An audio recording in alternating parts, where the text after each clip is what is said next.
nobody else. No, I ain't tryna be like nobody else. No, I ain't tryna be like nobody else. Cause I'm having too much fun tryna be myself. No, I'm not the type of chick that like to follow trends. I got a small circle, no, don't need a lot of friends. You know I gotta get this money cause I like to spend. I see you haters watching, so I just give you a grin. What up, y'all? It's your girl, I'm here with another episode of Justheretovent. As promised, I told y'all I was going to be coming to do my Real Housewives of Atlanta review. Season 15. I said season 15. Season 15, episode 6. Now, the episodes start out, they were showing, like, clippings of, like, the timeline between Kandi and Marlo's friendship, which I thought was really funny because it just goes to show like how Marlo just be coming out of nowhere with her bullshit. It does show the conversation that her and Kandi had. Kandi even expressed like, you know, the passing of her brother or whatever, trying to, in the moment of trying to offer some condolences to Marlo. And, you know, I felt like she did what she was supposed to do. Before I get into the episode, I just want to say, Marlo, alright, you know what? I'm just getting into the episode. So we get into the first scene. It's Marlo meeting up with, I guess, some of her friends, her peoples or whatever. Talking about something that's her boyfriend and girlfriend. Like, girl, bye. You ain't got no friends for real. And then the girl that she was talking to, she going extra like, you should have did. I don't know what they were really expecting from Kandi. Like, in any normal job, now, tell me if I'm wrong. If y'all go to a normal job, right, and then once you start working there, that manager don't give a damn about you. You're not working there anymore. You're no longer serving a purpose to them. So why would y'all think that?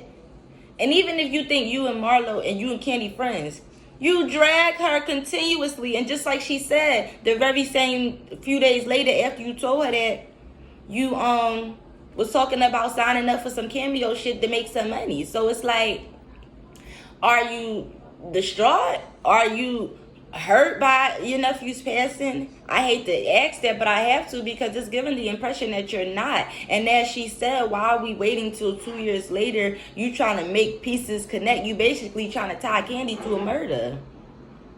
You look ridiculous. You look delusional. You look like you don't have a storyline. Every time I see you in a scene, Kandi's name is coming out of your mouth, Marlo. What's the tea? What you want to have sex with Kandi or something? What you mad because you not tired? What you mad because you want Kandi to take care of you? It's not her damn responsibility to put no money up for that funeral because he worked at her fucking restaurant for a few months. Bitch, you sound crazy as hell. You sound entitled. You sound like you thought because, you know, Kandi is known for doing nice stuff for people and she's supposed to be the fake, not the real mayor of Atlanta, but, you know, they got status out there. What you thought, what? Like, she going, like, girl, bye. Have several fucking seats because you look crazy. Or you keep trying to make this about, oh, I don't even know. I didn't know I was still mad about it. Oh, it came back up. Like, girl, stop. We've had enough. We've seen all we needed to see. We've seen all we needed to see, Marlo. All right, so they get to that. They talking, they having a conversation or whatever. So it's like, all right, bam. Courtney sent out a text for everybody. I guess she trying to get this little like escape room situation together so they could all meet up and go. So I'm like, all right, that sounds like that's fun. I've never been to an escape room. That actually sounds kind of fun. Courtney's not necessarily growing on me, but she's tolerable. Definitely more tolerable than Marlo. Like, I don't think I could go another season even seeing Marlo face. Like, I'm gonna be honest. I would like for her to be off the show. And I'm going to keep saying it because I really would like for her to be off the show. You know what I'm saying? The show is already dwindling as far as, you know, ratings and things like that. And I don't think Marlo being on there is helping that. So I really feel like she needs to start making her way because you just trying to get a check. You talking about making Kandi work. You're not doing nothing but spreading lies, making up stuff just to create false drama so you can have scenes. And one thing about Marlo, that bitch not going to miss the scene. She gonna come out to anything. Just like even when they was arguing, she's like, oh, Sanya was like, I know you not gonna stay. She like, oh, I'm still gonna stay. Yeah, because you filming, bitch. You need every dollar you gonna get. You don't have anything else going on, like Kandi said. Then they show her saying like, yeah, you should use your platform to promote everything. Nobody should try to stop that. Then they cut to you later on saying, oh, you can't just use in this very episode, you saying you can't just use this platform to promote your businesses. You just sound like you mad because you don't have no business to promote. Lay archive. Where art thou? Let's talk about that. I guess it's not going well. It was a bust, wasn't it? That was going on. So then we get a scene with Kenya and her friend. I forget her friend name. I cannot remember this girl name. It's like Akila. It's something like that. And Kenya's creating like a spa for her hair product. I don't know if she's gonna be doing nails or if it's gonna be like a massage thing. That wasn't really clear. But good for her. You know, she's expanding.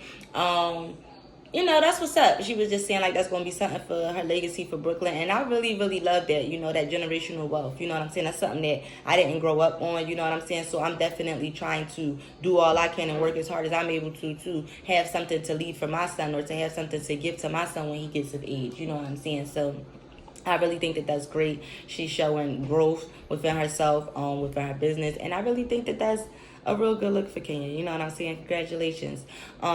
They started discussing a little bit about what happened with Marlo banging on the door. And, you know, after she told her about, you know, her daughter being in the room, that she still kept banging. And, you know, her friend is just looking like real shocked. Like, really? Like, she was like very perplexed. Like, her face was very much in like, are you for real?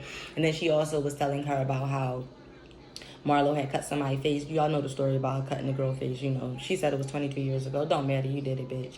So she was saying that, you know, that's what happened. But it's like, Marlo seems to get upset when people bring that up about her, as you'll see later in the episode. And it's like, you did it, though. So it's like, don't make it seem like we bringing up stuff that didn't happen. Just like you want to bring up people's skeletons, tell Kenya her mom don't love her, try to put her on the spot for having butt shots, try to break people down and say the most rude, mean, hurtful, underbelly things because you don't know no better or no difference and you have no class and you don't have no real reads, so that's why you always got to go low.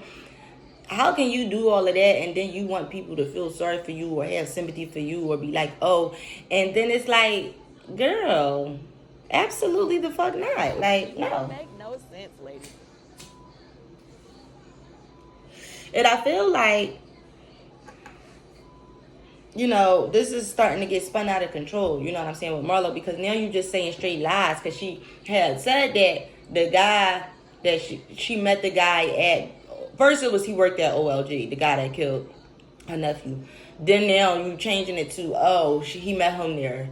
Okay, Kandi can't control patrons that come in her fucking restaurant. You sound retarded, baby girl. Like, something wrong with you. You sound slow and stupid and retarded, like.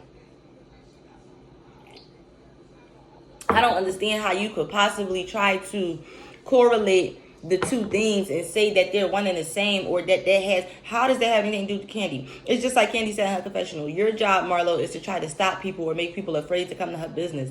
You're jealous. You're envious. You have a mean spirit about yourself.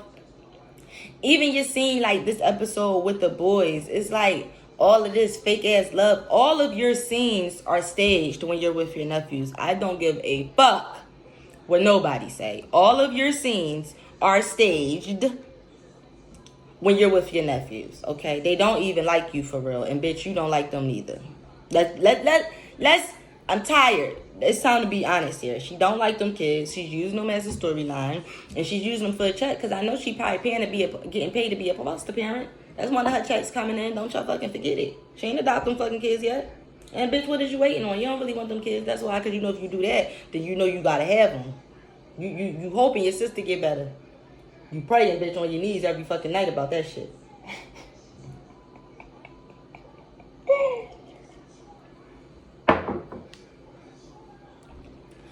Craziness. So, all right, bam. So, they had their little scene, and then I think we had got a scene. Who else? With Sanya. Oh, God, her scene was actually pretty good with her sister or whatever. You know, she was trying to more so explain, like, you know, why Ross wants them to go. The sister is mad. You know, she and her feelings basically saying, like, you know, we leaving regardless of whether Ross changed his mind or what other compromise we could come to. And, you know, Sanya just basically saying, well, let me just get a real timeline, like something concrete that we can go by, you know. And then the mom was basically expressing that the dad don't want to leave. But then the mom was saying in the confessional, like, you know, she is ready to spread her wings and do her own thing, but sometimes she feel like, you know, she want to stay, you know. And then the sister was basically saying, like, you know, having us here, she was like, Ross doesn't realize until we're gone, like having us here is beneficial for y'all because y'all able to go out and travel and do all of this extra work stuff because you know that you got somebody here to watch your child. And Sanya herself even said that in the confessional, like, yeah, I can go here, I can do this, I can do that because I know that Deuce is home and somebody that loves him is taking care of him. Like, that's definitely something that's easy to get comfortable with because it's like, damn, it's hard to find good help for your kids. It's hard to find people you can trust to watch your kids. Let's be clear. So it's like I understand her not wanting to give that up. Is Sanya being selfish? Yes. But I also feel like I see some things in the sister's personality that I don't like. You saying you leaving regardless, but then you got an attitude about her saying y'all gotta go. Doesn't make sense to me. It's like, you saying you want to leave them, so why is you acting like you still putting up a fight? You know, and I love what Sanya did, because Sanya petty just like me. Petty is shit, petty. She was like, where's the mac and cheese? She was like, oh no, since you leaving regardless or something, find your own mac and cheese. She was playing, but that bitch definitely walked out that room and didn't help that bitch look for that shit. Sanya had me fucking dying when she did that shit, because I saw myself in her at that moment, because I swear, like, once you make me upset, I'm going to be petty as shit. Like, bitch, if you trip and fall in front of me, I'll be good goddamn if I stick my arm out to fucking help you up. If we was just got done arguing, bitch, bye. Die slow. I'm going to talk to you later in the day, and we going to get it together. But in that moment, girl, fuck you. Fuck you and that mac and cheese. Okay? I don't give a fuck about none of that shit. So, they have that scene, and I thought that shit was funny or whatever. And then we get to a scene with Kandi or whatever. Her and Todd is going over some stuff for the movie. She's talking in confessional saying he's been working on this movie for over a year. And that he's really trying to be focused. And she was like, we really trying to have big Ty have his little thing because basically he feel like everything is on her. Now, somebody just made a video on TikTok was talking about all the reasons of why Todd is an opportunist in the ways that he's shown it on the show. And I'm not going to lie, they had made some real valid points. Like, them points was valid. But maybe he do love Kandi. But let's be for real. Ty definitely is not like, okay, even if he had his own money, right? He ain't have his own money enough to be able to open restaurants and do all of that before he met Kandi. Let's just keep it real. And then let's also not negate nor forget that he was acting like he didn't want to marry her when she brought up that prenup. But it's like Kandi is who she is with the money she got. Did you, Ty, think that the dick was that good that she wasn't going to give you no prenup, nigga? Especially with her mom down her back? Please. I don't even know how you thought you about to work that out. And he was telling some he don't think it's fair. What do you think is fair when you're coming in ass out? Sometimes after I say stuff, I can't do nothing but laugh because I'll be like, what the fuck, Lemonade? You be doing too fucking much. But if for real shit though, like you came to the relationship ass out, you know what I'm saying? And yes, you did make a couple things pop. You got her back out there, you know, doing a little bit more. You know what I'm saying? But make no mistake about it, you wouldn't be able to do nothing if it wasn't for Kandi. I'm not calling you an opportunist. I'm just saying you have opportunistic ways. Okay? That's it, and that's all. So in the midst of them having a conversation in the bedroom about the movie and, you know, Kandi telling him that, what's the bitch, Courtney invited everybody to this little escape room, and she was like, I don't know if I want to go because I know Marlo going to be there. She was like, but then Monyetta called me and told me she gone. So, you know, it's like, all right, she probably wanted me to be there. Cool. In the midst of that conversation, Kenya FaceTimes Kandi. I think they having like some event or a party or something for Brooklyn. I think she said Blaze and Ace was there or whatever, and they was just talking whoop de whoop. And Kenya starts telling her about like the situation with Marlo and basically the rumors that she's spreading, insinuating that the guy was met at her restaurant, that he worked for her, like the guy that killed Marlo's nephew, basically. So I don't want to say killed, but the guy that unalived him. You know what I'm saying? So, long story short, okay, Kandi's now pissed off because it's just like, damn, bitch, like, you just keep running your fucking mouth about me, ho. Like, that seemed like that's only your topic of conversation is running your fucking mouth about me. Like, what is the tea, girl? Like, why you keep running your mouth about me? And then Kenya did tell Kandi that she had got Drew and Sheree to make up. You know what I'm saying? So it was like, all right, cool.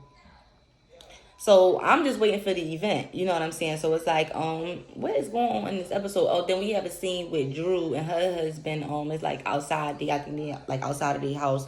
Her boys is out front playing basketball or whatever, and they just having a conversation. She was just like, every time I get a surgery, you get a surgery, and then she made an inference like he had got a surgery down on his, man parts. Now, Kandi on her speaker on it did call Drew, which I thought was funny to ask her about that. And Drew was like, well, he had a vasectomy. But the way she said it was like he also did something else too. And Kandi was trying to get her to say it. And she was just like, no, we're going to talk about that another time. But he probably got a penis implant like Kanye West, child. Like, you know how these men is. Like, that's not something they want to admit to. But it's like, don't be ashamed. That ain't no different than a bitch getting breast implants or a bitch getting a butt injection. Like, you're making an enhancement on yourself. Like, you don't got to be ashamed. Just because you're making an enhancement don't mean you was small before. Maybe you just wanted to be bigger than you already was. Maybe. I don't know. I got to do my hair in this row. Like, my edges is so bad. Like, these is really starting to look like dreads, y'all. Like, but at least I got my edges. Like, I ain't going to lie. At least they did. Oh, a piece just fell out. But anyway, so, yeah. So, bam, like, where was I? Oh, yeah, I was talking about Drew. So they having that conversation. They not really talking about nothing, but Drew's kind of boring. But I could tell about Drew. She seemed like she real, like, a homebody. Like, she like to just, be a wife, a mom. And, like, she don't really be like it. Because she don't be seeming like she be putting a lot of effort sometimes into the scenes or whatever. And, yeah, it be just seeming like, no. Like, no. You're not putting enough effort into your fucking scenes and shit, bitch. But all right, bam. So now we get to where everybody is waiting on. We're waiting on the escape room. So, all right, bam. So they get there. And I don't know who got there first. Courtney was already there. Then I think Monyetta had showed up. Then Marlo had showed up. Drew was there too before Marlo. And then when Marlo came. No, so it was Courtney and Drew first. Then Marlo came. Marlo spoke. It was like, Drew.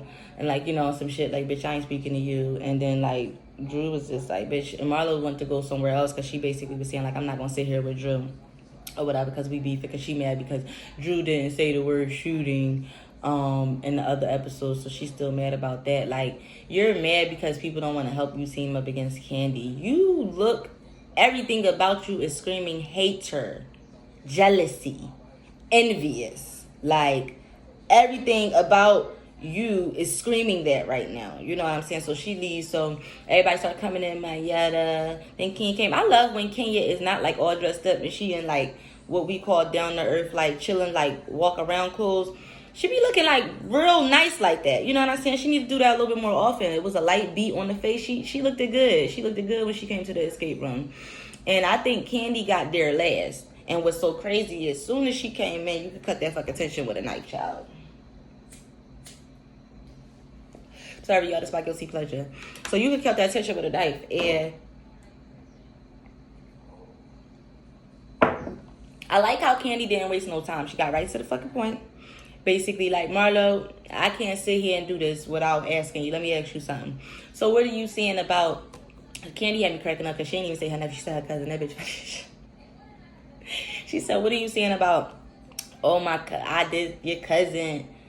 got killed by somebody that worked at my restaurant, like, basically whatever. And then Marlo's like, well, let's go over there, me, you, and Drew. But why are you calling Drew over there? What the fuck do Drew got to do with this? Drew don't have nothing to do with this. Nothing. Like, she don't have nothing to do with your problem with Kandi. So that was a little confusing because it's like, why are you calling Drew over here? What? I just didn't understand her connection here. Like, what is Drew have to do with this? Yeah, she was the one that posed the question, but you're the one that has the fucking problem. And you're the one that's mad because she didn't say the word shooting. And you're the one that's hating off of Kandi. And you're the one that's dragging Kandi and spreading lies. So why did you need Drew to come over there? Then she got mad once Drew was over there while they arguing because she like, oh, you could go. Bitch, you ain't dismissing nobody. Ain't nobody scared of you, bitch. Like, you want to act like you're not violent. You wanted to fucking get Kandi out of character so she could look like she's the aggressive one. If I was Kandi, business or no business, I would have fucking choked you out, bitch. I would have choked you the fuck out. Now, I don't know if y'all heard about that Big Lex and fucking Jocelyn fight, but I damn sure seen it. And I would have had your ass in a motherfucking chokehold like fucking Jocelyn had Big Lex, bitch. Like, it would have been given, is you still breathing? Facts. Like, you trying to fuck up my money. You telling straight lies. You're slandering me. You upset because I didn't pay for your nephew's funeral? Bitch, where was your coins and your ducats? Where was your give a fuck? Kandi ain't your goddamn family member. She's not a relative, and neither was the fucking nephew that passed away. I'm sorry for your loss, but what the fuck does that have to do with Kandi? That's not her job, not her responsibility.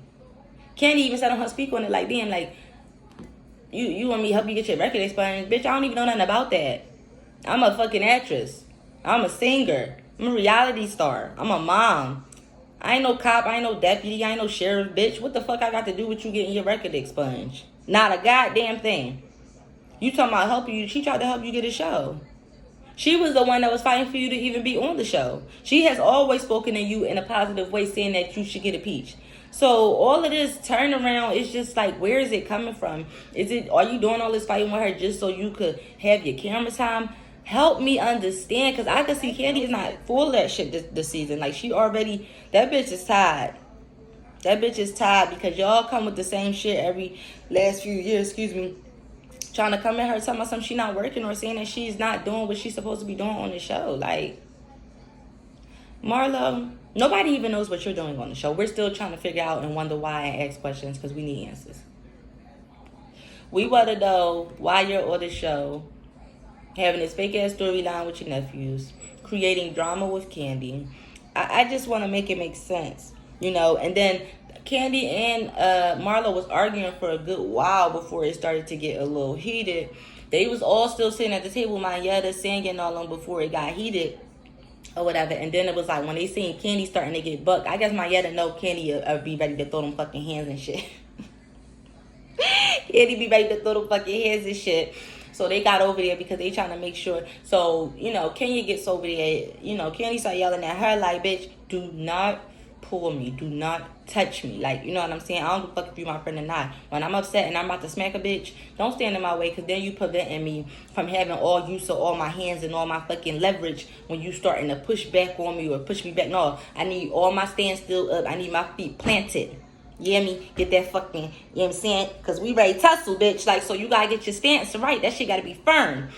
And Kandi wasn't having that shit with Kenya. So in that moment, like, she was about to probably smack Kenya. Like, bitch, you better fucking chill out. So Kandi and her, they kept going back and forth. And she was like, and then Marlo was like, yeah, go ahead, cry, Kandi. Always crying, Kandi, cry, baby Kandi. Kandi was like, I'm only crying because I can't choke the shit out of you, bitch. And I felt her fucking pain, because when you want to get to somebody and you know that you got too much to lose and you can't really get to them, that shit is a special kind of fucking irritation to your soul and your body and your spirit, because it's just like, if this motherfucker only knew what I would do if I could do. You understand? Like, if I could do that shit, bitch, yeah. And if I was Kandi, though, I'm gonna be honest with you, I'd stake the fuck out, because I'm crazy enough to do some shit like that. I will stake the fuck out on your ass, bitch. Okay? And wait for you to come on out your house and be shitting on your fucking legs and get in my car and pull the fuck off. Like, it really would be that simple. Like, if I was Kandi, I'd have a couple people with me just in case things don't go in my favor. Not to jump her, but just to make sure she don't get completely beat down. You know what I'm saying? Like, knowing Kandi friends, though, they probably gonna jump in. Don Juan, too. I said what the fuck I said. Like, Don Juan look like he'll throw a punch at a bitch. I don't care what nobody say. But I know A1 to hit a bitch. You could tell by how he talk that he don't even respect bitches, for real. And don't get me wrong, I love A1. When he doing the speak on this, he's funny as shit, but that nigga don't respect women. You can tell by how he call them bitches and shit. Like, he don't have no respect for no woman. He a hoe. You know what I'm saying? He just your average hoe ass nigga. He used his little who he is of his DJ and his little bit of status and his connection to Kandi to probably get bitches that he never dreamed about getting. Because let's be clear, DJ A1 is like, he cool. He definitely could be a comedian and all of that, but he's definitely funny looking. Like, you know what I'm saying? He's not the most attractive person in the world. You know what I mean? But nonetheless, I like him anyway. And I'm getting back to that. So they arguing. So Kandi decides to leave. So Kenya, Monyetta, Kandi, who else is outside? I think Courtney had came out there and was like, you don't think that you guys could come back in? I think that was way after the fact, though. And Kandi was just like telling them, like, I can't do this. They both had mentioned that she had slashed somebody's face. I think they were saying that to Courtney because Courtney was unaware, and she was just kind of like in awe, like, for real. Like, everybody, when they hear that, they like, for real, like, this bitch slashed my face and shit, like, And then Now, Sanya has clearly picked her side. She stayed inside with Marlo. Oh, it was Drew that was outside. So it was Drew, Monyetta, Kandi outside. Inside was Sheree, Marlo, Sanya, and Courtney. So it was 4 against 4. So clearly the line has been drawn in the sand. You know what I'm saying? Sanya is like, you not being aggressive, she the one being aggressive. Like talking about Kandi, and it's just like, so you falling for it too? You can say whatever you want, Sanya, bitch. I know you watched this show before you got on it. And I absolutely know you know how Marlo is. And she might not have done nothing to you yet. But trust and believe, that bitch fall out with everybody. She fell out with Kim. She fell out with Nene. She fell out with Kenya. She fell out with Kandi. She fell out with Sheree at one point. You go to all the way back to one of the earlier seasons when they was arguing in fucking Africa, I think, or whatever. At that time, Marlo was still like, you know, a hoe. You know, definitely still giving escort at that time. Not saying she's not anymore, but I guess, you know, with the kids in the house, she can't be fucking white men in the house no more. So it's like, old white men, let me be clear. Allegedly, this is what they're saying. I didn't make this up. They said it. They said that she be messing with old men, okay? So, all right. I see my little baby. Not baby hair. Ooh, that was a lie. My kitchen. Kitchen and baby hair is not the same thing. I had a couple of plants that was out back here that I had to... Whatever. So, anyway, they talking outside. Basically running down Marlo. Marlo's inside running that down. Sanya's sitting there getting me mad because you speaking on things and you don't even know what's going on. Talking about somebody's not being this. So she's like, I don't understand why they can't come back inside. You seen that argument. You know why they can't come back inside. Now you all sitting there drinking a Kool-Aid and all on Marlo dick saying, yeah, you starting to piss me off. Like, for real, bitch. I'm trying to have your back and I'm trying to be on your side. But not only is you a flip-flopper, you done vacation with Kandi. And I'm not saying that means y'all gotta be best friends. But I feel like that's more than the show. And you ain't never did shit with Marlo outside this show. So the way you ride for her so hard is kind of like confusing. It's like real weird. It's not, I'm trying to connect the pieces or connect the dots. It don't make no sense. I don't know why you riding so hard for Kandi. I mean, for Marlo. I don't get it. Like, girl, what's wrong with you? So they ended up finally, they left. Everybody went their separate ways or whatever. Courtney did ask them, like, so you guys can't come back? And they said, no, like, bitch, fuck you. Whatever. Thanks for inviting us. Whatever. And so, like I said, the line was drawn in the sand. And they still decided to go do it. They took a little shot or whatever, and then they went back there. So the episode ended there. We're going to see how that turned out next week. It looks like it's going to be more drama, more arguments between the same people. And to be honest with you, Marlo, I think everybody's tired of looking at you. I think everybody's tired of hearing you talk. I'm personally tired of actually even looking at you. Your life is boring. You're boring. It just is what it is. Saying, yeah, I like your family dynamic, but y'all both need to give a little. You know what I'm saying? They already watching your kids for free. You know what I'm saying? And even if they living in your house, I get that you bankroll them. But that still doesn't give you the right to be disrespectful or to take advantage, because you don't want to do that with good help, because once you lose it, bitch, you try to get some other help, you're going to realize just how good you had it. So you better start treating them right. And for her sister, bitch, you need to make up your mind. Do you want to leave or do you want to stay? And if you do want to leave, don't get mad about her saying y'all got to leave. And where is her husband? I don't never see saying your sister husband. Where is this man? Where is he? I understand he quit. Is that why he not showing his face? Because he don't want to talk about why he quit? What's the real tea on that? Y'all talk to me. Y'all tell me in the comments. What's going on? So it looks like it's going to be a lot going on next week. Some more drama, some more argument. I'm going to be honest. This episode wasn't one of my favorite. It didn't start getting good. Like, I had a couple of cute scenes, but I wasn't really intrigued, obviously, until they got to the game room. So we just going to see how the rest of the season go. I'm pretty sure it just ain't going to do nothing but get worse and worse. To be honest, the reason I'm tired of them arguing is because, you know, at some point I want to see somebody throw some hands. And it's not because I want to see black women fighting each other on TV. It's just like, bitch, ain't but so much talking y'all can really fucking do after so long, after a certain amount of time. Like, hands need to be thrown. You understand what I'm saying? Whew, child, because if I got to go through more of this at the reunion, I don't know if I'm going to watch it. Tell me what y'all think about this episode. Was it any good? Is y'all tired of fucking Marlo like I am? What y'all think about Sanya and, you know, her basically choosing a side? You know what I'm saying? What's up with Drew and her husband? They just mad weird together. I don't know. They seem to just always feel forced. Like, they don't love each other. I don't know. I can't explain it. It's almost like they buddies. Like, they friends or something. Like, I don't know, child. I wonder if Ty gonna get this movie done for the season over, child. Probably not. Probably not. He gonna be working on that next season, so. I don't think Kandi gonna come back. And to be honest, if I was her, I wouldn't. Who wanna put up with all of this shit? Like, all of this drama. She got a name for herself already. Everybody know where her restaurant is. Everybody know what her restaurant store. Like, girl, just go ahead. It's time to move on. You know what I'm saying? You're above this at this point. You are. You're above this. Other people need their little check, but, you know, I probably understand Kandi wanting to stay because I hear through the grapevine she is the highest paid, allegedly. So, and I don't know what the highest paid meaning, like, I don't know what she's getting, but obviously it's enough to make her be willing to stay. So, we're going to see how this all unfolds next week, and I'll be doing my review then. Make sure y'all watch my other videos. Make sure y'all hit the like button and subscribe, the notification bell, share if you care. Tell me your thoughts, leave a comment, and I'm going to see y'all in the next video.